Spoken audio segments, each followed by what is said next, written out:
I welcome each one of you, my fellow pilgrims to heaven, for our weekly Bible study in Telugu language.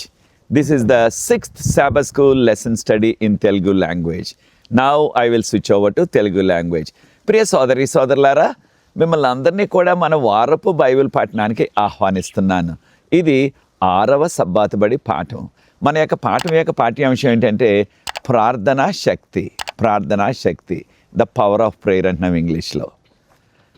ఇవాళ మేము కలవపూడి అనే గ్రామంలో ఉన్నాము. ఇది భీమవరం దాటిన తర్వాత దాదాపుగా 28 కిలోమీటర్ల వరకు ఉన్నది. కనుక ఇక్కడ మేము ఉజ్జీవ సభలు జరిపిస్తున్నాము. ఇక్కడ మన విశ్వాసులు మీలో అనేక మందికి తెలిసే ఉంటుంది, వారిని జూమ్లో చూసే ఉంటారు. సహోదరులు రతన్ ప్రసాద్ గారు, వారి సతీమణి గారు ఎస్తేర్ గారు, వారి యొక్క కుటుంబం ఇక్కడ మమ్మల్ని ఆహ్వానించారు. ఇక్కడ మేము 3 దినాలు ఉజ్జీవ సభలు జరిపిస్తున్నాం. ఇక్కడ పాస్టర్ అహరోన్ గారు, వారి సొంత సంఘం ఇక్కడ, వారు ఈ యొక్క ఉజ్జీవ సభలు వారి యొక్క చర్చ్లో జరిపిస్తున్నారు. ఇప్పుడు మేము సహోదరులు రతన్ ప్రసాద్ గారి యొక్క చేపల చెరువు దగ్గర ఉన్నాం. వీరికి చేపల చెరువు ఉన్నది, పెద్ద చేపల చెరువు, దీనిలో పెంచుతున్నారు. వీరి యొక్క ఫామ్ అన్నమాట. ఇక్కడే వారికి ఈ యొక్క గేదెలు, ఆవులు, తర్వాత కోళ్ళు ఇవి కూడా ఉన్నవి. చేపల చెరువు మీకు వెనకాల బ్యాక్గ్రౌండ్లో ఆ చెరువు, మళ్ళీ ఆ చెరువులోనికి వెళ్ళే బోట్లో ఆ యొక్క చేపలకి వాటికి ఆహారం వేయటానికి ఆ బోట్లో వెళ్తారని చెప్పారు. చల్లగానే గాలేస్తుంది. ఇప్పుడు సాయంత్రం 5 దాటింది, కానీ చక్కని చల్లని గాలేస్తుంది. ఇక్కడ పగలంతా చాలా వేడిగా ఉంది. మేము వారి ఇంటి వద్ద నుంచి ఇక్కడికి వచ్చి ఈ యొక్క లెసన్ రికార్డ్ చేస్తున్నాం. ఈ గ్రామం పేరు కలవపూడి. ప్రార్థన చేసుకుని అప్పుడు మనం ఈ యొక్క పాఠంలో కొనసాగుదాం. ప్రార్థన. పరిశుద్ధ ప్రేమ గల మా తండ్రి, మీకు స్తుతులు స్తోత్రాలు వందనాలు చెల్లిస్తున్నాం. మమ్మల్ని, మా కుటుంబాలని, మా సంఘాలని మీరు ప్రేమించి ఈ యొక్క వేడిగల వేసవి వాతావరణంలో కూడా కాచి కాపాడుతున్నారు. వందనాలు చెల్లిస్తున్నాం ప్రభా. మీ ప్రత్యేకమైన కృపా సన్నిధి మాతో ఉంచవలసిందని, మీరే మహిమ ఘనత తెచ్చుకోవలసిందని, మీ ప్రత్యేకమైన కృప ప్రభా మాకు అనుగ్రహించి వాక్యాన్ని ఎవరైతే వీక్షిస్తున్నారో వారిని, వారి కుటుంబాలని దీవించండి. ఈ యొక్క వీడియోని ఎవరైతే ఇతరులతో షేర్ చేస్తున్నారో వారిని కూడా ఆశీర్వదించండి. ఆయన మేము చేస్తున్న ఈ యొక్క సమ్మర్లో చేస్తున్న ఈ యొక్క సువార్త పనిని మీరు ప్రత్యేకంగా దీవించి మీ కృపతో ఇంతవరకు నడిపించారు. మీ ఆశీర్వాదం మాకు దయచేయమని యేసు ప్రభువు వారి పరిశుద్ధమైన నామమును బట్టి ప్రార్థిస్తున్నాం తండ్రి, ఆమేన్. మీకు తెలియజేసిన రీతిగా మొదటి గ్రామం మేము పెంటపాడు అని తాడేపల్లిగూడెం దగ్గర, ఆ తాడేపల్లిగూడెంలో అంతర్భాగం అక్కడ చేసాం. ఇది 2వ గ్రామం కలవపూడి. దీని తర్వాత మేము మళ్ళీ రాజమండ్రి దగ్గర ఉన్న శ్రీరంగపట్నం, అది మా సొంత గ్రామం, అక్కడికి వెళ్తాం. అక్కడ 7, 8, 9 3 దినాలు అక్కడ ఉద్యోగ సభలు. అది అయిన తర్వాత రాజమండ్రి దివాన్ చెరువులో 11, 12, 13, తర్వాత 14, 15, 16 అది సమ్మల్దీవి సముద్రం ప్రక్కన, అది మన ఫ్లేస్ కాలేజీకి దగ్గరలో ఉన్నది.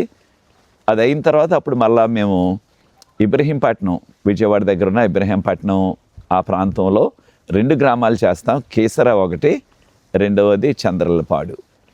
ఈ విధంగా మా యొక్క ప్రతి 3 దినాలకి ఒక్కొక్క కొత్త గ్రామానికి వెళ్తున్నాం. మా కొరకు ప్రార్థించండి. ఇక్కడ మనకి రికార్డింగ్ చేస్తున్నవారు మా అల్లుడు గారు, జేసుదాస్ గారు, ఇంకా మన యొక్క టీమ్ ఆఫ్ స్టూడెంట్స్ ఇంకా కాస్త వారికి 1 వారం సెలవు ఇచ్చాం. వారు శ్రీరంగపట్నంలో మే 7వ తారీఖున నాతో జాయిన్ అవుతారు. ఇంతవరకు దేవుడు మాకు కృప చూపించారు. ఈ దినం యొక్క పాఠం ఇది ప్రార్థనా శక్తి.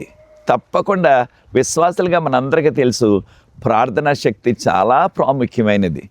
కారణం ప్రతి విశ్వాసకి కూడా ప్రార్థన, యేసు ప్రభు నామపేట ప్రార్థన చేయటం అంటే అది ఊపిరి లాంటిది. అనగా మనం ఊపిరి పీల్చుకోకుండా బ్రతకగలమా అంటే బ్రతకలేము. అలాగే ప్రార్థనా శక్తి లేకుండా, ప్రార్థన లేకుండా ఆధ్యాత్మికంగా మనం జీవింపలేము. కనుక ప్రియ సోదరి సోదరులారా, ప్రార్థన చాలా ప్రాముఖ్యం. దాంతోపాటు అనేక మంది ప్రార్థనను మంచినీరుతో పోలుస్తున్నారు. నిజమే, ఆహారమేమో దేవుని వాక్యం, అది ఆహారం. ఆధ్యాత్మిక జీవితానికి దేవుని యొక్క వాక్యము అనగా బైబిల్ గ్రంథం, దాన్ని పఠించాలా, అది ఆహారం. ప్రార్థన అనేది ఈ యొక్క మంచినీరులాగా. కనుక ప్రార్థన చాలా ప్రాముఖ్యం. కనుకనే బైబిల్ గ్రంథంలో అనేక మంది భక్తులు ఎంతో ప్రార్థనా జీవితాన్ని జీవించారు. దానివల్లనే ఆ విషయంలోనే వారు ప్రార్థనా పరులుగా వారు జీవించారు. కనుక ప్రియ సోదరి సోదరులారా, ఈ దినాన్ని ఈ పాఠంలో మొదట దానియేలు గ్రంథంలోని దానియేలు గారి యొక్క అనుభవాలు మనం నేర్చుకోబోతున్నాం. దానియేలు ఏ రీతిగా ప్రార్థనా పరుడు అనే విషయాన్ని మనం నేర్చుకోబోతున్నాం. ఖచ్చితంగా దానియేలు గారు ప్రార్థనా పరుడు. మనందరికీ తెలిసిన రీతిగా దానియేలు గారిని యెరూషలేము నుంచి బబులోను సైనికులు, ఆనాటి ప్రపంచం అంతటి పరిపాలించిన నెబుకద్నెజర్ రాజు గారు బానిసలుగా తీసుకొచ్చారు. దానియేలు గారిని, తన స్నేహితుల్ని, ఇంకా అనేక మందిని. మనకు 4 పేర్లే తెలుసు: దానియేలు, షడ్రకు, మేషక్కు, అబేద్నెగో. అయితే షడ్రకు, మేషక్కు, అబేద్నెగో అనే పేర్లు అవి బబులోను దేవతల పేర్లు. వారి పేర్లేమో హననాయ, అజరాయ, మిసాయేలు. అవి బైబిల్ పేర్లు. ఈ 4 పేర్లు చెప్పబడే కారణం వారు విశ్వాసులు, ప్రార్థనా పరులు కనుక. వారిలో ప్రాముఖ్యంగా ఎక్కువ మనకు దానియేలు గారి గురించి తెలుసు, దానియేలు ప్రవక్త గురించి. కారణం ఆయన ఎంతో ప్రార్థనా పరుడు. మనందరికీ తెలిసిన రీతిగా దానియేలు గ్రంథం 2వ అధ్యాయంలో రాజుగారికి ఒక కల వచ్చింది, నెబుకద్నెజర్ రాజుగారికి. ఆ రాజుగారు, నెబుకద్నెజర్ రాజుగారు కల మర్చిపోయారు. ఆయన కళ తెలుసుకోవాలా, కళ యొక్క అర్థం కూడా తెలుసుకోవాలని ఆ జ్ఞానులందరినీ పిలిచారు. ఈ విషయాలు మనం దానియేలు గ్రంథం 2వ అధ్యాయంలో చదువుతున్నాం. అప్పుడు వారు అన్నారు, అయ్యా రాజుగారు, మీ కళ చెప్పండి, కళ యొక్క అర్థం చెప్తాం మేము. అంటే అలా కాదు, కళ మర్చిపోయాను నేను, కళ చెప్పాలా, కళ యొక్క అర్థం కూడా చెప్పాలన్నారు. వారు అన్నారు, రాజా, ఏ మానవుడు కూడా చెప్పలేడు ఈ విషయాలు. ఏ రాజు కూడా ఇటువంటి ప్రశ్న అడగలేదు తన యొక్క జ్ఞానుల్ని. ఆ రోజుల్లో రాజుగారికి సలహా చెప్పడానికి అనేక మంది జ్ఞానులు ఆయన ఆస్థానంలో పనిచేసేవారు. వారికి కావాల్సిన జీతం, వారికి కావాల్సిన ఇల్లు, వారికి కావాల్సిన సదుపాయాలన్నీ కూడా రాజుగారే వారికి ఇచ్చేవారు అనమాట. వీరన్నారు, రాజా, ఏ మానవుడు చెప్పలేడు, దేవుడు మాత్రమే చెప్పగలడు. మీకు ఏ కళ వచ్చిందో ఎవరు చెప్పగలరు? దేవుడు మాత్రమే చెప్పగలడు. అంటే వారి ఉద్దేశంలో అన్యులు కనుక దేవుళ్ళు అంటున్నారు. దేవుళ్ళు మాత్రమే చెప్పగలరు. వారు ఎక్కడ ఉంటారు కదా, వారు ఎక్కడో వారి లోకంలో, ఆకాశంలో ఉంటారు. ఈ భూమి మీద ఏ మానవుడు చెప్పలేడు మీరు అడిగిన ఈ యొక్క ప్రశ్న. అనగా కళ చెప్పండి, కళ యొక్క అర్థం చెప్పండి అన్నది. అప్పుడు వారు ఎప్పుడైతే ఎవరు చెప్పలేరన్నారో రాజుగారికి చాలా కోపం వచ్చేసి, మిమ్మల్ని అందరినీ కూడా పెంచి పోషిస్తున్నాను నేను, నాకు కళ చెప్పలేదని అంటున్నారు. మీరు ఇదివరకు ఎంతో గొప్పలు చెప్పుకునేవారు, దేనికైనా జవాబు చెప్పేస్తామని. అంటే కళ చెప్పండి అయ్యగారు, దానికి వెంటనే జవాబు చెప్పేస్తామన్నారు. కళ నేను మర్చిపోయాను అన్నాడు ఆయన. ఆయన కోపం వచ్చేసింది. రాజుగారి కోపం వచ్చిందంటే అది చాలా ప్రమాదం. అప్పుడు రాజుగారు వెంటనే ఆ యొక్క సైనికులు పిలిపించి, ఆయన సైనికుల్లో ఒక సైనికుడి పేరు ఆరియోకు, ఆయనతో అన్నారు, ఈ యొక్క జ్ఞానులందరినీ కూడా హతం చేసేయండి, అంతే, వారందరినీ చంపేయండి అన్నారు రాజుగారు. అప్పుడు మరి రాజు ఆజ్ఞ అంటే వెంటనే చేసేయాల, తర్వాత చేద్దామండి 3 నెలలు 6 నెలల తర్వాత అంటే సుఖం లేదు. ఆయన చెప్పారంటే ఖచ్చితంగా వెంటనే చేసేయాల. అప్పుడు ఆరియోకు ఈ జ్ఞానుల్ని కొంతమందిని ఎప్పుడైతే వార్త తెలిసిందో, మరి ఖచ్చితంగా వారు ప్రాణాలు అంటే ఎవరికైనా తీపే కాబట్టి వారి ప్రాణం వారు కాపాడుకోవాలని ఎక్కడికో దాక్కుని ఉంటారు, పారిపోయి ఉంటారు కొంతమంది. వారందరినీ పట్టుకుంటున్నారు, వారికి దొరికిన వారిని హతం చేసేస్తున్నారు. దానియేలు తన యొక్క స్నేహితులను కూడా పట్టుకోవడానికి వచ్చారు. కానీ దానియేలు తన స్నేహితులు కూడా ఈ బబులోను వచ్చిన తర్వాత ఆ జ్ఞానులుగా వారు బబులోను యొక్క జ్ఞానాన్ని చదివారు. అనగా బబులోను యొక్క శాస్త్రాలు, బబులోనులో వారు ఆ తరబీదు పొందారు అన్నమాట జ్ఞానులుగా. కనుక వీరిని కూడా పట్టుకొని వీరు సంహరించేయాలని. అప్పుడు దానియేలుని ఆ కార్యకు అరెస్ట్ చేయడానికి వచ్చేసాడు, బంధించడానికి వచ్చాడు. అప్పుడు దానియేలు గారు అన్నారు, దేనికి ఇంత వేగంగా, ఇంత స్పీడ్గా ఎందుకు చేస్తున్నారు, ఇంత హఠాత్తుగా ఎందుకు చేస్తున్నారు, అర్జెంటుగా ఎందుకు మీరు మమ్మల్ని బంధిస్తున్నారు అంటే, ఇలా రాజుగారు అందరినీ హతం చేసేయమన్నారు, కనుక మిమ్మల్ని బంధించి తీసుకెళ్ళి హతం చేసేయడానికి వచ్చానన్నారు.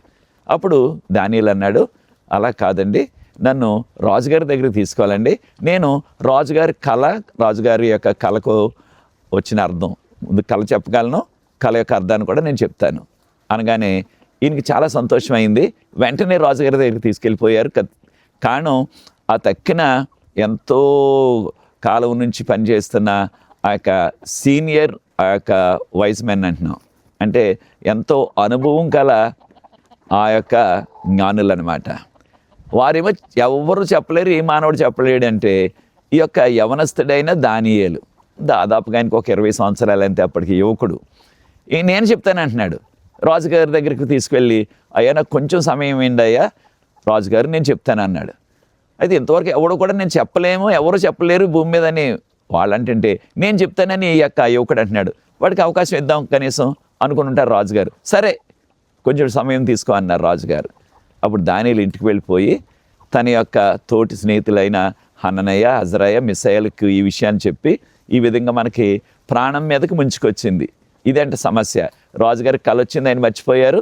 ఆ కళ చెప్పాలి మనం, ఆ కళ యొక్క భావాన్ని కూడా చెప్పాలా అనేసి తన యొక్క స్నేహితులకు చెప్పి వారందరూ కలిసి పట్టుదలగా ప్రార్థన చేశారు. ఇది మనం నేర్చుకోవాల్సింది. వారు దేవుని సన్నిధిలో, ప్రభువా మేము ఈ బబులోను జ్ఞానులతో కలిసి నశించిపోకుండా మమ్మల్ని మీరు కాపాడండి, ఆ కళ ఏదో మాకు తెలియచేయండి, ఆ యొక్క అర్థాన్ని కూడా మాకు తెలియచేయండి అని భారంతో ప్రార్థించారు. అప్పుడు ప్రభువారు ఆ రాత్రి వేళ దానియేలుకు ఆ యొక్క కళను, ఆ కళ యొక్క భావాన్ని బయలుపరిచారు. చూచారా, వెంటనే ఎప్పుడైతే కళ భావం దేవుడు బయలుపరిచారో దానియేలు పరుగున రాజుగారి దగ్గరికి వెళ్ళిపోలేదు. ఆయన చేసింది ఏమిటంటే మొదట దేవునికి స్తుతి ప్రార్థన చేశాడు. ఇంగ్లీష్లో థ్యాంక్స్ గివింగ్ ప్రేయర్ అంటున్నాం. ఆయన స్తుతించాడు. ఈ విషయాలు మనం దానియేలు గ్రంథం 2వ అధ్యాయం 20 నుంచి 23 వరకున్న వాక్య భాగం. దేవుని స్తుతులు చెల్లించిన తర్వాత, ప్రభువా మీరే సమస్తాన్ని సృష్టించారు, ఈ యొక్క కాలములన్నిటిని అంటే వేసవకాలం, వర్షాకాలం, శీతాకాలం ఇవన్నీ కూడా నీ చేతిలో ఉన్నవి, రాజులను పెట్టేవారు మీరు, రాజులను తొలగించేవారు మీరు అని దేవునికి స్తుతులు చెల్లించి అప్పుడు ఆ యొక్క సైన్య అధ్యక్షుడు ఒకడైన ఆర్యోక్ దగ్గరికి వెళ్ళి, నన్ను రాజుగారి దగ్గరికి తీసుకెళ్ళండి, అయ్యా మీరు ఆ బబులోను జ్ఞానుల్ని హతం చేయొద్దు, వారికి ఏ హాని చేయొద్దు, వారిని అలాగే ఉంచండి, వారిని బ్రతికింప చేయండి, నేను రాజుగారి కళ చెప్తాను, నన్ను తీసుకువెళ్ళండి అన్నాడు. అప్పుడు రాజుగారి దగ్గరికి వెంటనే తీసుకువెళ్ళాడు ఆర్యోకు. తీసుకెళ్ళిన తర్వాత కారణం ఏంటి, రాజుగారి దగ్గరికి ఎవరు పడితే వాళ్ళ సొంతకు వెళ్ళటానికి అవకాశం లేదు కదా. రాజుగారి దగ్గరికి వెళ్ళాలంటే ఆ యొక్క రక్షక భటులు అనగా పోలీసులు, ఆయన అంగరక్షకుల యొక్క సహాయము సలహా కావాలి, వారి యొక్క అనుమతి కావాలా, అప్పుడే రాజుగారి దగ్గరికి వెళ్ళటానికి, లేకపోతే సామాన్యుడు ఎవరు రాజుగారి దగ్గరికి వెళ్ళటానికి అవకాశం లేదు. తీసుకువెళ్తే ఈ యొక్క ఆర్యోక్ అన్నాడు రాజుగారితోటి, రాజా నేను ఆ యొక్క బందీలుగా తీసుకొచ్చాం, బానిసలుగా తీసుకొచ్చాం యూదులు, ఆ యూదుల్లో ఉన్న ఒకడు ఈ కళను చెప్తాను అంటున్నాడు, ఆ కళ అర్థాన్ని చెప్తాను అంటున్నాడు, ఆయన నేను కనుగొన్నాను, ఆయన తీసుకొస్తున్నాను నేను అని గొప్పలు చెప్పుకున్నాడు. వాస్తవానికి దానియేలు గారే నన్ను రాజు దగ్గరికి తీసుకెళ్ళమని కోరితే ఈయన మాత్రం ఏమంటున్నాడు, నేను కనుగొన్నాను ఆ వ్యక్తిని, నేను ఆ యొక్క వ్యక్తి మీ కళ అర్థాన్ని చెప్పడానికి నేను తీసుకొచ్చాను అంటున్నాడు.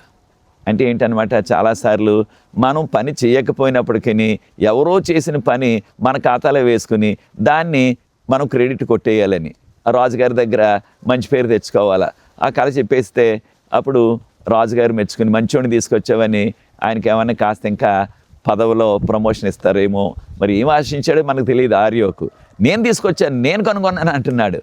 సాధారణంగా కొన్నిసార్లు మనం కూడా అదే చేస్తూ ఎవరో చేసిన పనిని మనం చేసినట్లుగా మనం బిల్డప్ ఇచ్చి మనం చెప్పుకుంటూ ఉంటాం. సరే, రాజుగారికి ఆ యొక్క కళ భావాన్ని ఆయన వివరించారు. ఇదంతా కూడా ప్రార్థన ద్వారా జరిగినది. తర్వాత మనకి దానియేలు గారి యొక్క ప్రార్థన గురించి దానియేలు గ్రంథం 6వ అధ్యాయంలో మనకి చాలా వివరాలు ఉన్నాయి.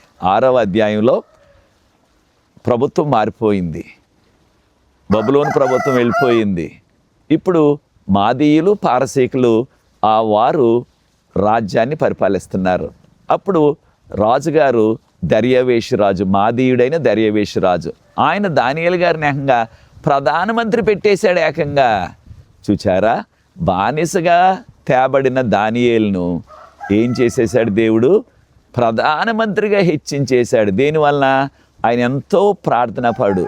దానితో పాటు మొదటి అధ్యాయంలో మనందరికీ తెలుసు, ఆ రాజుగారు పెట్టే భోజనం అనగా రాజుగారు అన్నారు, నేను తినే భోజనం, నేను తాగే ఆ యొక్క ద్రాక్షారసం అంటే ఆ రోజుల్లో మత్తు పానీయం, దాన్నే మనం ఇప్పుడు సారా అంటున్నాం.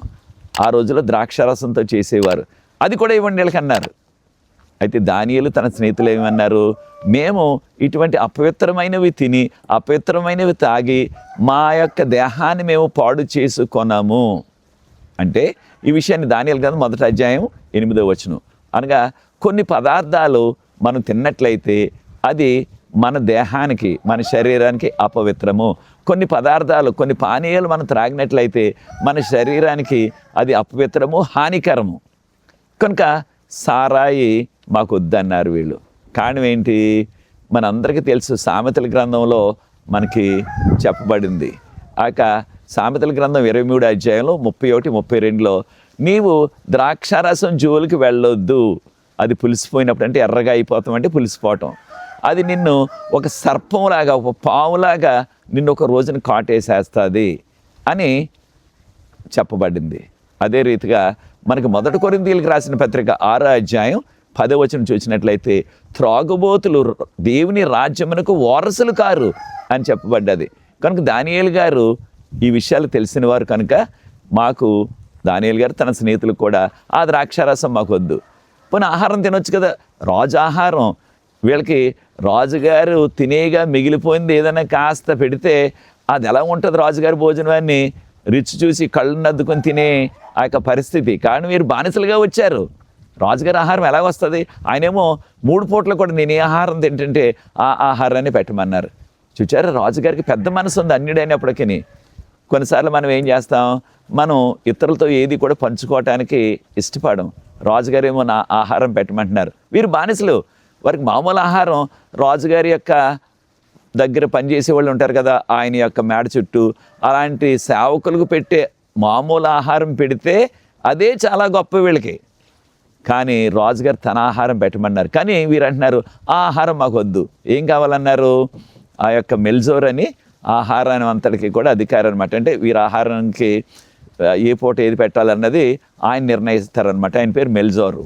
వారితో ఈయన ఏమని కోరాడంటే, మాకు త్రాగటానికి మంచినీళ్ళు ఇవ్వండి, అదే రీతిగా తినటానికి శాకాహారం ఇవ్వండి.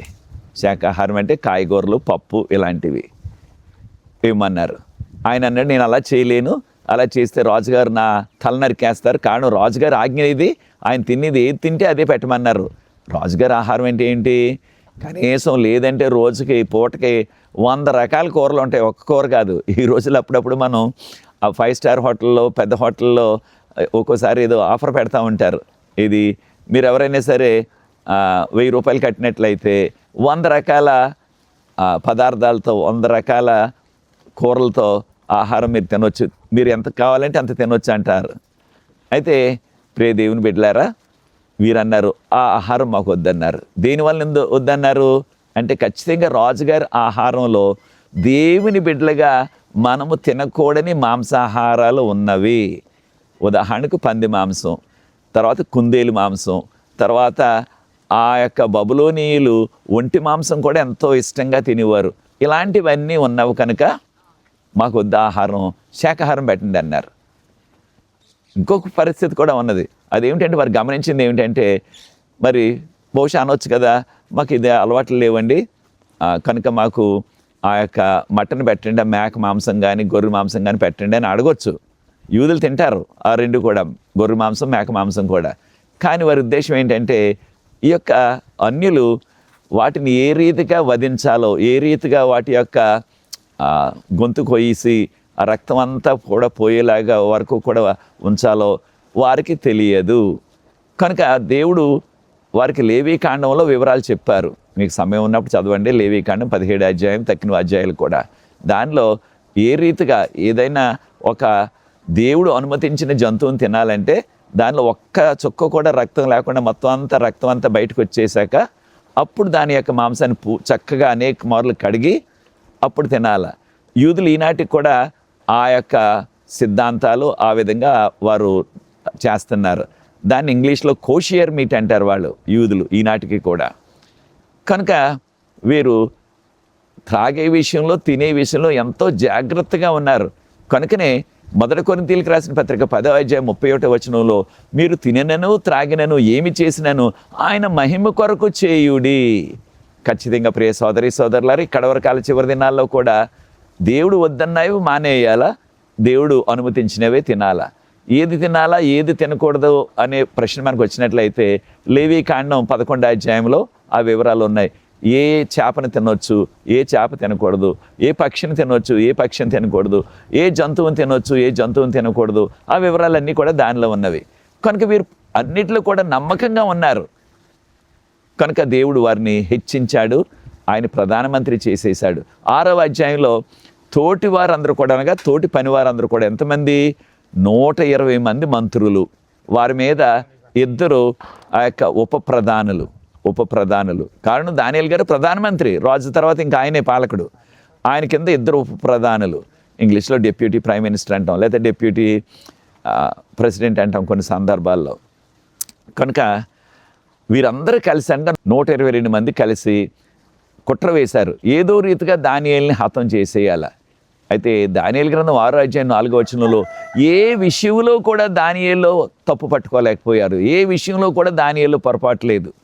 అంటే ఉదాహరణకు ఎవరి దగ్గర లంచం తీసుకోవట్లేదు, ఎవరికి కూడా ఆయన కీడు చేయట్లేదు, ఎవరికి కూడా తన సొంత వారైన యూదులకు కూడా ఆయన ఏ విధమైన ప్రత్యేకంగా వారికి ఫేవర్ చేయట్లేదు, అంటే వారికి ఏ విధమైన ప్రత్యేకంగా వారికి సహాయం చేయట్లేదు. అందరూ సమానులే. ఆయనలో ఏ పొరపాటు పట్టుకోలేకపోయారు. ఎంత గొప్ప విషయమో చూడండి ప్రియ దేవుని బిడ్డలారా. మనం కూడా ఎక్కడ పని చేసినా సరే, ప్రభుత్వం పని చేసినా, సొంత పనులు చేసుకున్నా, సొంత వ్యాపారం చేసుకున్నా, లేకపోతే ఏదైనా ఒక సంస్థకు పని చేసినా మనం నమ్మకంగా పని చేయాలా. అయితే ఒక విషయంలోనే ఈయనలో మనం ఏదో రీతిగా ఈయన్ని ఇరికించవచ్చని, ఆయన మతం విషయంలో ఈయన్ని ఇరికించవచ్చు. కారణం దానియేలు గారికి రోజు కూడా 3 సార్లు ప్రార్థించే అనుభవం ఉన్నది. 3 సార్లు అంటే ఉదయకాల ప్రార్థన దాదాపుగా 9-9:30కి చేసుకుంటారు యూదులు ఈనాటికి కూడా. ఆ సమయంలోనే యెరూషలేము దేవాలయంలో ఆ రోజుల్లో ఉండేది, ఇప్పుడు లేదు. అక్కడ ఇది చేసేవారు. ఇది ఉదయకాల నైవేద్య బలి అనమాట. అలాగే సాయంకాల నైవేద్య బలి దాదాపుగా 3:30 సమయంలో మధ్యాహ్నం. తర్వాత భోజన విరామంలో ఉదాహరణకు 1 గంట అనుకుందాం, ఆ సమయంలో. కనుక 3 సార్లు ప్రార్థించే అనుభవం ఉన్నది. ప్రియ సోదరి సోదరుడు, మనకి అనేకమైన సవాళ్ళు ఉన్నాయి. అప్పటికైనా ప్రధానమంత్రి, ఆయనకి సొంతగా సవాళ్ళు ఏమీ లేవు. అయినప్పటికీ 3 సార్లు ప్రార్థించే అనుభవం ఆయనకున్నది. మనకున్నదా ప్రియ సోదరి సోదరులారా? ఆ విధంగా 3 సార్లు ప్రార్థించే అనుభవం, అంత ప్రార్థనా జీవితం మనకున్నదా? ఒక్కసారి మనల్ని మనం ప్రశ్నించుకోవాలా. అప్పుడు వీరందరూ కూడా ఒక శాసనాన్ని రాసేసి 30 రోజులు ఎవరు కూడా ఏ దేవుణ్ణి దేవతని పూజించకూడదు, అలా చేసినట్లయితే వారిని సింహాల బోన్లో వేసేయాలని రాజుగారి దగ్గరికి వెళ్ళి రాజుగారిని పొగిడేసి, రాజుగారు మీలాంటి గొప్ప రాజు లేడు కనుక మిమ్మల్ని అందరు కూడా ప్రార్థించాలా, ఏది కావాల్సిన మిమ్మల్ని అడగాల, ఇక ఏ దేవుణ్ణి దేవతను పూజిస్తే వారిని సింహాల బోన్లో వేసేద్దాం అనేటప్పటికి రాజుగారు ఎంతో ఉబ్బిపోయి, మన భాషలో అంటారు ములగ చెట్టు ఎక్కిపోయాడు అంటారు. ములగ చెట్టు ఎక్కిపోతే ములగ చెట్టు చాలా అల్పంగా ఉంటుంది, వెంటనే ఇరిగిపోతుంది, పడిపోతారు. అలాగే రాజుగారు కూడా ఎంతో ఆయన ఈ పొగడతలకి ఆయన పొంగిపోయి సంతకం పెట్టేశాడు దాని మీద. దీనివల్ల ఎవరికైనా కీడు వస్తుందా అన్నది కూడా ఆలోచించలేదు. ప్రధానమంత్రి దానియేలుని అడుగుదాం అసలు ఈ యొక్క సంగతి ఏంటో అని కూడా ఆయన ఆలోచించలేదు. మీరు అందరూ వచ్చారు కదా, మరి ప్రధానమంత్రి గారు ఆయన ఎందుకు తీసుకురాలేదని కూడా అడగలేదు. ఆయన ఈయన పొగడతంలో ఉబ్బిపోయాడు అనమాట. అంటే ఎంతో ఆయన ఇక నాలాంటి వారు లేరని కాస్త గర్వించాడు కాసేపు. ఈ విషయం తెలిసినప్పటికీ దానియేలుకి తెలిసింది. కారణం అన్ని చోట్ల కూడా వారు యొక్క చాటింపు వేస్తున్నారు. ఈ రీతిగా 30 రోజులు ఎవరు కూడా ఏ దేవుడికి దేవతకి పూజించకూడదు, చేసినట్లయితే వారికి సింహాల బోన్లో వారిని వేసేస్తారు. సింహాల బోన్లో వేయటం మరణశిక్ష. అయినప్పటికీ ఎప్పటి వలె దానియేలు గారు 3 సార్లు ఎప్పుడు వలె మోకాళ్ళుని ప్రార్థించినట్లుగా మనకు చెప్పబడ్డది. అయితే ప్రియ సోదరి సోదరులారా, ఆయన మరలా తలుపులు తెరిచి, ఆయన యొక్క కిటికీలు తెరిచి ఆ విధంగా యెరూషలేము వైపు ముమ్మారు మోకరించి ప్రార్థించాడు. చూచారా ప్రియ దేవుని బిడ్డలారా? ఆయన అనుకోవచ్చు కదా, వీరందరూ అన్యులు, వీరికి మన దేవుని గురించి తెలియదు కనుక తలుపులన్నీ వేసేసి కిటికీలన్నీ వేసేసి అప్పుడు ప్రార్థన చేసుకుంటాను నేను, అప్పుడు ఎవరికీ కనపడదు అనుకోవచ్చు ఆయన. కానీ అలా చేయలేదు. ఎప్పుడు ఏ రీతిగా ఆ యొక్క కిటికీలు తలుపులన్నీ తీసేసి యెరూషలేము వైపు ఆయన మోకరించి ప్రార్థించాడో ఆ రీతిగానే ఇప్పుడు కూడా చేస్తున్నాడు. అయితే దానియేలు గ్రంథం 6వ అధ్యాయం మీరు 10వ వచనాన్ని చదవండి. 10, 11లో ముఖ్యంగా 10వ వచనం గమనించినట్లయితే దానియేలు రోజుకి 3 సార్లు దేవుని స్తుతిస్తూ ప్రార్థించాడని. ఇంగ్లీష్లో Daniel was thanking God and praying. దేని కొరకు స్తుతిస్తాం, దేనికి ఆయనకు కృతజ్ఞత స్తుతులు చెల్లిస్తాం? ఈయనకి ఏం మేలు కలిగింది? ప్రాణాపాయం వచ్చేసింది. ఇప్పుడు సింహాల బోన్లో వేసేస్తారు ఎవడొకడు చూస్తే. ఖచ్చితంగా ఆయనకు తెలుసు, ఆయన జ్ఞాని కనుక వీరు ఏదో చోటన లేకపోతే ఏ చెట్టో ఎక్కి ఆయన్ని రహస్యంగా ఈయన యొక్క కదలికలన్నీ కూడా కనిపెడుతున్నారు అన్నట్టుగా ఆయనకి తెలుసు. ఆయనకి అయినప్పటికీ ఆయన ప్రతిదినం చేసే ఆ ప్రార్థన దానితో పాటు స్తుతిస్తూ ప్రార్థించాడని చెప్పబడ్డది. అయితే ఏమని స్తుతించాడు అన్నది మనకు రాయబడలేదు. పరలోకం వెళ్ళిన తర్వాత త్వరలో ప్రభు వస్తున్నారు. దానియేలు గారిని ప్రశ్న అడగాలనుకుంటున్నాను. దానియేలు గారు, ప్రవక్త గారు, మీరు స్తుతించాను అన్నారు మీ గ్రంథంలో 6వ అధ్యాయం 10వ వచనంలో. ఎలా స్తుతించారు? ఏమని స్తుతించారు? మీ ప్రాణం మీదకి ముంచుకొస్తుంటే మిమ్మల్ని సింహాల బోన్లో వేసేస్తే సింహాలు మిమ్మల్ని తినేస్తాయి కదా, అంటే మీ ప్రాణమే పోతుంది. అటువంటి ప్రాణాపాయ స్థితిలో కూడా ఏమని స్తుతించారు? అన్నీ మేలు జరిగినట్లయితే స్తుతిస్తాం. ఎవరైనా మన యొక్క బిడ్డలు మంచి మార్కులతో పాస్ అయితే స్తుతి కూటమి పెడతాం. లేకపోతే మనకి ఏదైనా విదేశాలు వెళ్ళడానికి, అమెరికా వెళ్ళడానికి వీసా వస్తే స్తుతి కూటమి పెడతాం. లేకపోతే మనకి ఏదైనా ఒక మంచి మేలు కలిగినట్లయితే, ప్రమోషన్ వచ్చినట్లయితే స్తుతి కూటమి పెడతాం. కానీ ప్రాణం మీదకు ముంచుకొస్తే, మరణం అంటే ఏ విధంగా స్తుతిస్తాం? అది జరగని పని. కానీ ఈయన స్తుతించాడు అన్నది. అనగా ప్రతి విషయంలో కష్టమైన సుఖమైన, కీడైన మేలైన, ప్రతి వేళలు కూడా అన్ని సమయాల్లో కూడా దేవుని మనం స్తుతించాలా. ఈ విషయాన్నే మనము 2వ తెస్సలోనికీయులకు రాసిన పత్రిక 5వ అధ్యాయం 17, 18 వచనాలు చదువుతాం. ప్రతి విషయంలో ప్రతి సమయంలో దేవునికి స్తుతులు చెల్లించండి. దానియేలు గారు అది చేశారు. అప్పుడు ఎప్పుడైతే ఇది చేశారో ఆ యొక్క తోటి మంత్రులందరూ కూడా వెళ్ళి, రాజా ఇదిగో మీరు ఈ విధంగా శాసనం చేశారు కదంటే, చేశాను. అయితే దాన్ని ఎవరైనా ఉల్లంఘిస్తున్నారా? ఇదిగో దానియేలు గారు, మీరు ఎక్కడి నుంచో తీసుకొచ్చారు ఆ యొక్క విదేశస్తుని, ఆయన మా అందరి మీద కూడా అధిపతిగా పెట్టేశారు. చూడండి, మీ మాట వింటలేదు, మీ శాసనాన్ని పట్టించుకోవట్లేదు, మిమ్మల్ని లెక్క చేయట్లేదు ఆయన అన్నట్టుగా రాజుగారిని వారు ప్రశ్నించారు. అప్పటికి తెలిసింది రాజుగారికి వీరందరూ వేసిన కుట్ర. ఎంతో బాధపడిపోయాడు. అప్పుడు రోజంతా ప్రయత్నం చేశాడు, ఏదో రీతిగా దానియేలు గారిని తప్పించాలా ఈ యొక్క సింహాల శిక్ష నుంచి అని. కానీ వారికి ఉన్న సిద్ధాంతం ఏంటంటే, వారికి ఉన్న రూల్ ఏంటంటే, ఒక్కసారి మాదీయులు పారసీకులు ఏదైనా ఒక శాసనాన్ని చేస్తే రాజుగారు, ఆ శాసనాన్ని మార్చే హక్కు రాజుగారికి కూడా లేదు. కనుక ఆయన మార్చలేకపోయాడు.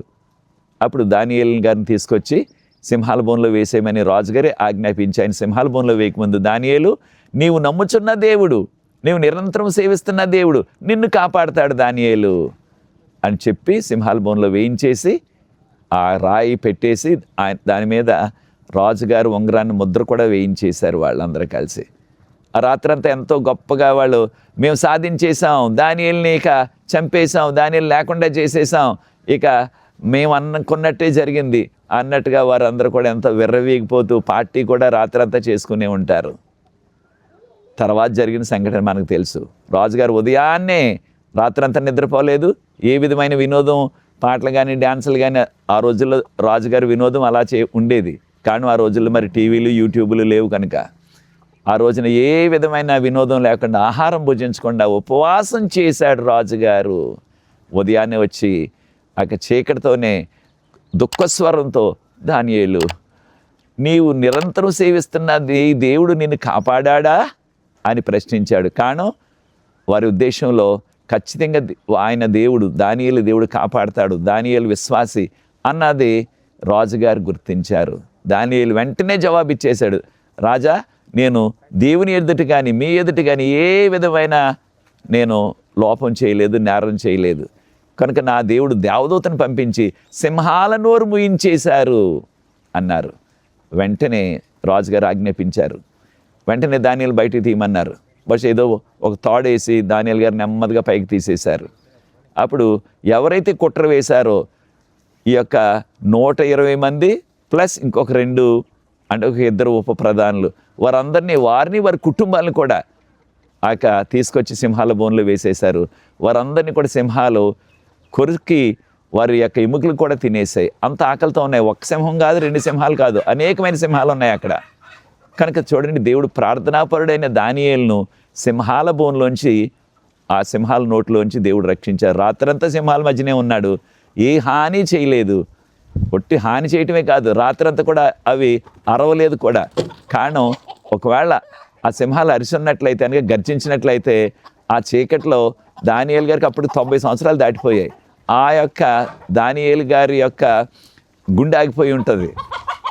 ఇది ఈ రీతిగా వారు సింహాల బోన్లు సింహాలు అరిచినట్లయితే, గర్జించినట్లయితే చాలా భయంకరమైన సౌండ్ వస్తుంది, గర్జింపు సింహాలది. వారు చనిపోయి ఉండేవారు, అంటే దానియేలు చనిపోయేవాడు. కానీ రాత్రి కరవలేదు, అరవలేదు. చూచారా ఎంత అద్భుతమో. ప్రియ సోదరి సోదరులారా, ప్రార్థనా పరుణ్ణి దేవుడు కాచి కాపాడుతాడు. ఇక్కడ వరకు కాలంలో కూడా మనం జీవిస్తున్నాం. మనకు కూడా ఒక శత్రువు ఉన్నాడు, వాడు కూడా సింహంలా తిరుగుతున్నాడు. ఎవడు? సాతానుడు. ఈ విషయాన్ని మనం 1 పేతురు గ్రంథం 5వ అధ్యాయం 8వ వచనంలో సాతాను గర్జించే సింహం వల్ల ఎవరి మృంగాలన్నీ తిరుగుతున్నాడు అన్నారు పేతురు గారు. కనుక సింహాల నోరు మూయించిన దేవుడు ఈ యొక్క సాతాను నోరు కూడా మూయించగలడు. ఇది మనం నమ్మాలా.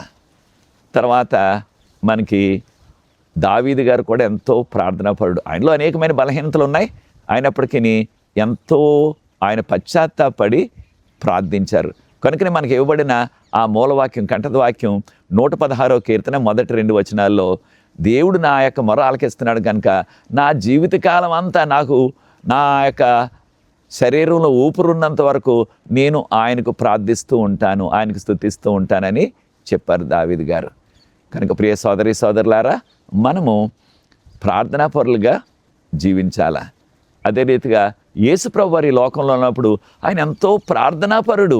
ఉదయాన్నే ఇంకా చీకటిగా ఉండగానే ఆయన లేచి వెళ్ళి ఏకాంతంగా, అంటే ఎక్కడ కూడా ఎవరు డిస్టర్బెన్స్ లేకుండా ఏకాంతంగా ఆయన ప్రార్థించారని తెల్లవారుజామున ఇంకా చీకటి ఉన్నప్పుడే మనకి మార్కు సువార్త 1వ అధ్యాయం 16వ వచనంలో, మార్కు సువార్త 1వ అధ్యాయం 16వ వచనంలో ఈ విషయం మనకి రాయబడి ఉన్నది. ఉదయాన్నే ప్రార్థించేవారు. ప్రియ సోదరి సోదరుడా, మనం ఉదయాన్నే లేచి ప్రార్థించగలుగుతున్నామా? లేకపోయినట్లయితే రాత్రంతా అర్ధరాత్రి వరకు ఏదో టీవీయో, ఆ క్రికెట్టో, ఆ యొక్క ఫుట్బాలో ఏదో చూస్తూ ఉదయాన్నే లేవలేకపోతున్నామా?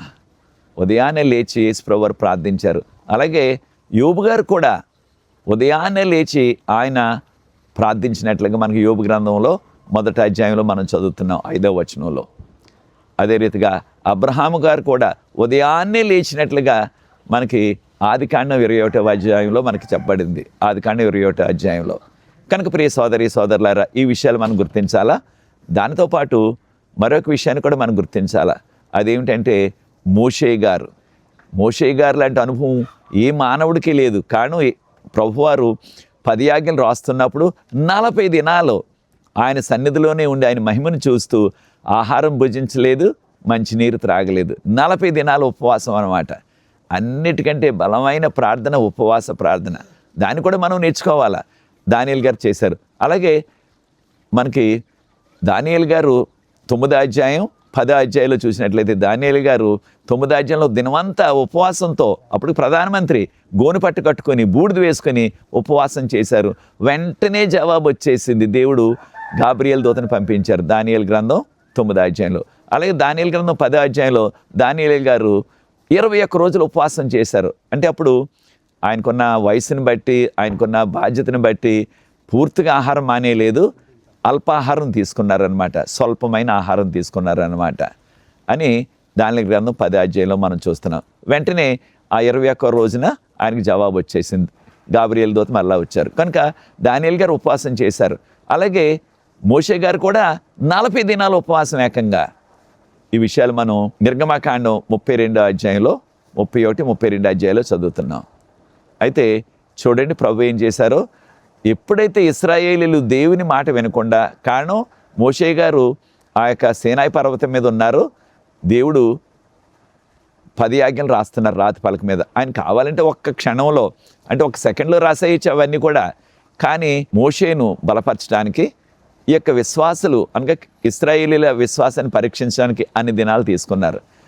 వాళ్ళు అనుకున్నారు మోషే చనిపోయి ఉంటాడు, 40 దినాలైన ఆయన కిందకి రాలేదు, కనుక మనం ఒక బంగారు దూడను చేసుకుందాం, ఆ బంగారు దూడే మన దేవుడు అన్నట్టుగా వారికి ఉన్న బంగారం అంతా పోగేసి అహరోనికి ఇచ్చి బంగారు దూడను చేసేసి ఆ బంగారు దూడ చుట్టూ నాట్యాలు చేస్తూ ఆ బంగారు దూడకు పూజలు చేశారు.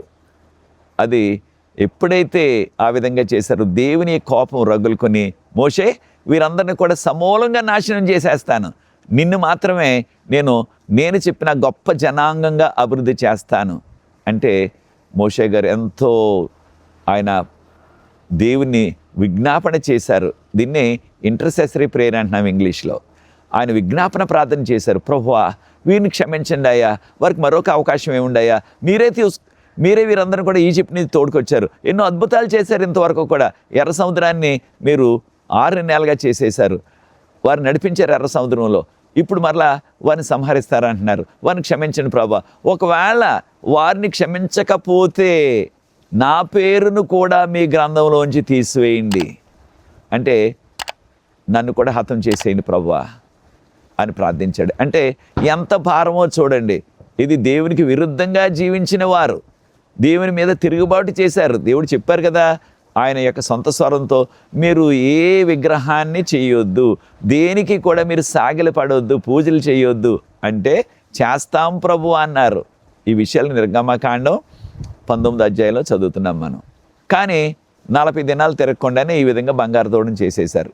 అయితే మోషే గారు ప్రార్థన చూడండి, నిర్గమకాండం 32వ అధ్యాయం 32వ వచనంలో, నా పేరును కూడా తొలగించేయండి ప్రభువా మీ గ్రంథం నుంచి అంటే ప్రభువారు అన్నారు, ఎవరైతే నాకు విరుద్ధంగా, ఎవరైతే నాకు తిరుగుబాటు చేస్తారో వారి పేర్లు తొలగిస్తాను, నీ పేరు కాదు అన్నారు. అయినప్పటికీ మోషే గారు చేసిన విజ్ఞాపన ప్రార్థన వలన ఆ యొక్క ఇశ్రాయేలు దేవుని మీద తిరుగుబాటు చేసిన ఇశ్రాయేలుని దేవుడు క్షమించాడు, వారందరినీ కూడా నాశనము చెయ్యలేదు. అనగా మనం చేయవలసింది ఏమిటంటే, ఖచ్చితంగా మన చుట్టూ మనం ఉంటున్న ఆ యొక్క వీధిలో, మనం ఉంటున్న గ్రామంలో, మనం ఉంటున్న కాలనీ, అలాగే అనేక మంది అన్యులు ఉంటున్నారు, వారు రక్షించబడాలా, వారు కూడా దీవించబడాలా అని మనం ప్రార్థన చేయాలి. ఒకవేళ వారు అన్యులైనప్పటికీ వారికి ఎవరికైనా అనారోగ్యం వచ్చినట్లయితే, వారికి యాక్సిడెంట్ వచ్చినట్లయితే ఏం చేయాలి మనం? వారికి స్వస్థత కావాలి ప్రభువా, ఆ స్వస్థతతో పాటు వారు రక్షణ కూడా వారు పొందేలాగా, నీ రక్షణ భాగ్యాన్ని వారు తెలుసుకునేలాగా, మిమ్మల్ని నిజదేవుడని తెలుసుకునేలాగా వారికి ఒక అవకాశం ఇవ్వండి ప్రభువా అని మనం భారంతో విజ్ఞాపన చేయాలా.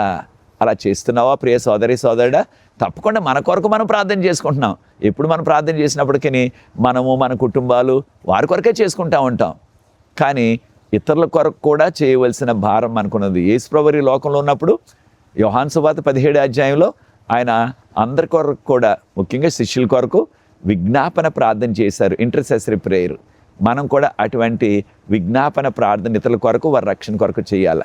కనుక ప్రియ సోదరి సోదరులారా, ప్రార్థన ద్వారా ఎన్నో మేళ్ళు మనకి కలుగుతున్నవి. కనుక కడవరకాల చివరి దినాల్లో జీవిస్తున్నాం. ఎక్కువగా మనం ప్రార్థనలో, వాక్యం చదవటంలో గడపాలా. కారణం ఏంటంటే, అధిక ప్రార్థన అధిక శక్తి. ఒక నినాదం ఉండేది ఇది వరకు మనకి, అధిక ప్రార్థన అధిక శక్తి, స్వల్ప ప్రార్థన స్వల్ప శక్తి, ప్రార్థన శూన్యము శక్తి శూన్యము. ఇంగ్లీష్లో ఏమన్నారంటే, more prayer more power, less prayer less power, no prayer no power అన్నారు. కనుక ఎక్కువగా మనం ప్రార్థిస్తూ దేవుని కొరకు కనిపెట్టాలి. యేసుప్రభు ఈ లోకంలో ఉన్నప్పుడు రాత్రంతా కూడా ఆ పర్వతం దగ్గర ప్రార్థించినట్లుగా లోకా సువార్త 6వ అధ్యాయం 12వ వచనంలో చదువుతాం. రాత్రంతా ఆయన దేవుడు, ఆయనకి అవసరాలు లేవు, అయినప్పటికీ ప్రార్థించారు.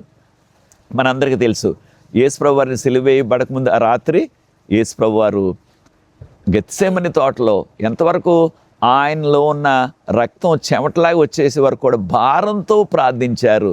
శిష్యులు మాత్రం నిద్రపోతున్నారు, వారిని ముమ్మారు లేపారు, అయినప్పటికీ వారు మరలా ఆ యొక్క నిద్ర భారంలో కూరుకుపోయారు. ఈ విషయాలు మత్తయి సువార్తలో మనం 26వ అధ్యాయంలో 41-42 వచనాల్లో మనం చదువుతున్నాం. అయితే యేసుప్రభు వారు ఏమన్నారు? మీరు శోధనలో పడకుండానట్లు మెలకువ కలిగి ప్రార్థించండి అన్నారు. అదే మనం చేయాలి. కడవరకాల చివరి దినాలు, భయంకరమైన దినాల్లో ఉన్నాం. భయంకరమైన ఆ యొక్క భీకరమైన యుద్ధం జరుగుతుంది. ఆ యొక్క ఇరాన్లో అమెరికా వారు, ఇజ్రాయేల్ వారు, ఈ ముగ్గురు మధ్య మరలా ఆ యొక్క యుద్ధ శాఖలో మరలా రాజుకునేలాగా ఇంకా ఘోరమైన యుద్ధం జరిగేలాగా సంకేతాలు వస్తున్నాయి. కనుక మనం ఎక్కువగా ప్రార్థించాలా, లోకంలో శాంతి సమాధానాల కొరకు, మన యొక్క జీవితాలు ధన్యమయ్యేలాగా, అనేక మంది రక్షణ లేని వారికి రక్షణ వచ్చేలాగా, అవసరాల్లో ఉన్న వారికి అవసరాలు తీరేలాగా, అనారోగ్యంగా ఉన్న వారికి అనారోగ్యాలు తీరి స్వస్థత కలిగేలాగా మనం భారంతో ప్రార్థించాలి. అనేక ప్రాంతాల్లో దేవుని సేవకులు ఎంతో శ్రమలు పడుతున్నారు సువార్త ప్రకటించడానికి. అనేక మంది సాతాను అనుచరులు, సాతాను ఏజెంట్స్ దేవుని యొక్క సువార్త జరగకుండా అనేకమైన అడ్డంకాలు పెడుతున్నారు, ఆటంకాలు తెస్తున్నారు. మనం ప్రార్థించాలా, దేవుడు మన ప్రత్యేకంగా దీవిస్తాడు. కనుక ప్రియ సోదరి సోదరులారా, మనం అందరం కూడా దేవుని బిడ్డలుగా మనం ప్రార్థన పరులుగా జీవిద్దాం. ప్రభు త్వరగా వస్తున్నారు. కనుకనే యేసు ప్రభు వారు ఏం చెప్పారు? ఈ లోకంలో ఉన్నప్పుడు మీరు పట్టుదల కలిగి ఎడతెగక ప్రార్థన చేయండి అన్నారు. కారణం భయంకరమైన శ్రమకాలం వస్తుంది.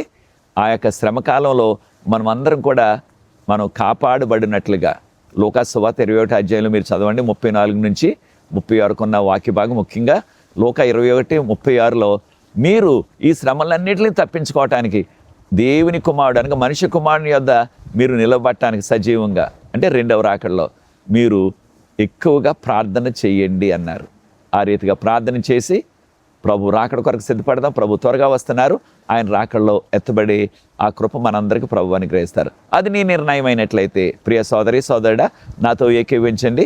ప్రార్థించి ఈ యొక్క 6వ పాఠాన్ని ముగిస్తాను. ప్రార్థన.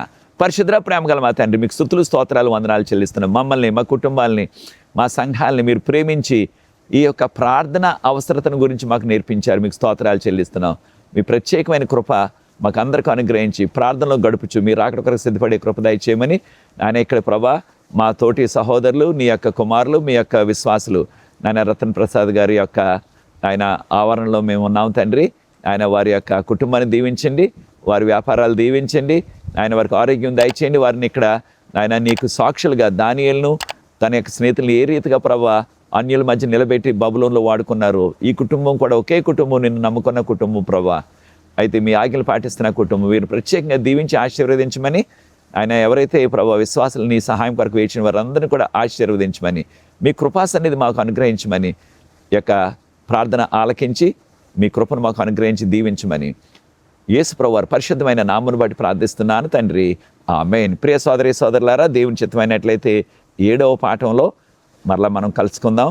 అప్పటికి నేను నర్సాపురంలో ఉంటాను ఆ యొక్క సమ్మల్దేవి మీటింగ్లో. కనుక ప్రార్థించండి. మీటింగ్లన్నిటి కొరకు దేవుని యొక్క కృపా సన్నిధి యొక్క ఎండవేయడంలో నన్ను, నా బృందాన్ని, తక్కిన విశ్వాసాలందరినీ కూడా ప్రభు కాచి కాపాడేలాగా అనుదినం కూడా మీ ప్రార్థనలో మీరు గుర్తుంచుకోండి. ప్రభు మిమ్మల్ని దీవించుగాక. God bless you. చివరిగా జేసుదాస్ గారు ఇక్కడ ఉన్నారు. జేసుదాస్ మీకు ఒకసారి ఇక్కడున్న ఇవన్నీ కూడా చూపిస్తారు. జేసుదాస్, ఓకే. ఇది ఇక్కడ మధ్యలో కూడా ఎగురొచ్చాయి కదా, కోళ్ళు ఉన్నాయి ఇక్కడ, చక్కగా పెంచుతున్నారు ఫామ్లో. తర్వాత ఇక్కడ గేదెలు, ఆవులు కూడా వాటికి కూడా దోవలు కొట్టుకోండి, దోమతెర వేసేసారు అంటున్నారు. అది కూడా మీరు చూడాలా. చాలాసార్లు మనం వాటిలే దోమతెర, మాకు కూడా దోమలు కొడుతున్నాయి ఇక్కడ.